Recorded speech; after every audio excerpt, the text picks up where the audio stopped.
सवाल यह है कि आज शहीदों के पार्थिव शरीर उनके घरों को पहुंच रहे हैं। आज लद्दाख में वायुसेना अध्यक्ष अचानक दौरे पर गए, वहां पर लड़ाकू विमान उड़ रहे हैं। क्या ये वो वक्त नहीं है जब हिंदुस्तान की हर राजनीतिक पार्टियों को अपने मतभेद के ऊपर उठकर एकजुट आवाज में बोलना चाहिए?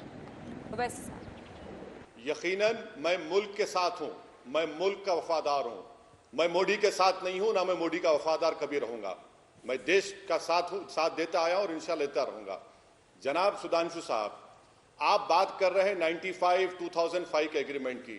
मैं आपसे कह रहा हूं कि भाड़ में जाए एग्रीमेंट वो जो मेरे सिपाहियों की जान को नहीं बचा सका। और अगर कोई मेरे सिपाही पर, मेरे घर में अगर मुझ पर बंदूक तानता है, मेरे कमांडिंग ऑफिसर को मारता है, तो हमारी सरकार को यह बोलना चाहिए था कि खबरदार, अगर हमारे किसी सिपाही के बाल पर भी आंच आती है तो गोली चलाओ। दुनिया का कानून है, इंटरनेशनल लॉ है, सेल्फ डिफेंस। भारत की जमीन पर चीन ने हमारे कमांडिंग ऑफिसर को, हमारे सिपाहियों को मार मार कर 3 पानी में डूब गए। 150 से ज्यादा लेह के अस्पताल में इलाज चल रहा है। 10 को उन्होंने होस्टेज बना लिया। जो आपने नहीं कहा, आज उसको छोड़ा। ऐसे एग्रीमेंट को मैं फाड़ कर फेंकता हूं देश के लिए।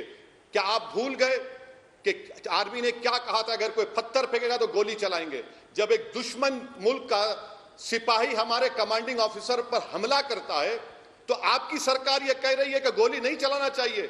सुधांशु जी, क्या हो गया आपकी हमीयत को? क्यों आप नहीं कहते कि गोली चलाना चाहिए था, मारना चाहिए था चीनियों को?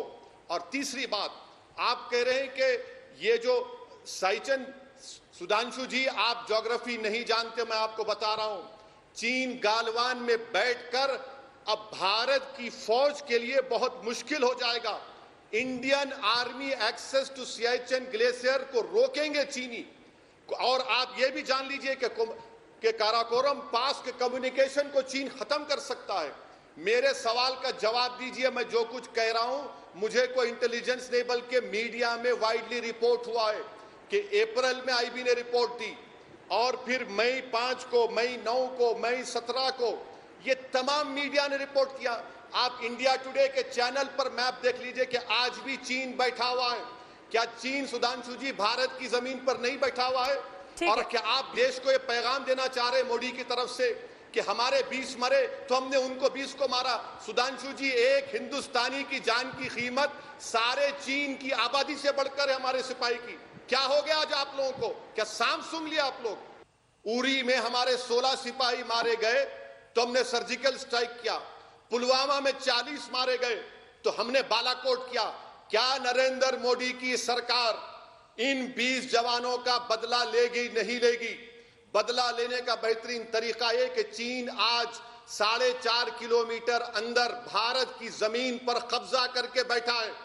बहैसियत भारत के सिटीजन की मुझे तकलीफ हो रही है। मेरा सीना जल रहा है कि मेरे जवानों के गलों को काट दिया गया, चेहरों को मारा गया और इनकी पॉलिटिकल लीडरशिप की गैर जिम्मेदाराना हरकत है।